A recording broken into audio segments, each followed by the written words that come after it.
কবিতা একজন মানুষ যখন, কলমে ও পাঠে সুপর্ণা বিশ্বাস। একজন মানুষ যখন তার মনুষ্যত্বকে নিজের মধ্যে খুঁজে পায়, তখন সে হয়ে ওঠে একজন প্রকৃত মানুষ, পৃথিবীর সেরা শ্রেষ্ঠ মানুষ। সেই বিবেকবান মনুষ্যত্বপূর্ণ মানুষটির থাকে না কোনো জাতি, থাকে না কোনো ধর্ম।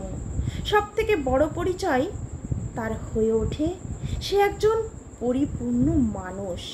সে সৎ, নির্ভীক, সুগঠিত জ্ঞান ঐশ্বর্যের অধিকারী হয়। সে নিজেকে ভালোবাসতে জানে। ভালোবাসা, প্রেম দিয়ে পৃথিবীর সব কিছুকে কাছে টানতে পারে, জয় করতে পারে বিশ্বভুবন।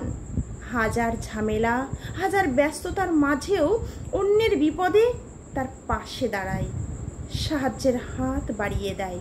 তার মধ্যে থাকে না কোনো অহংকার।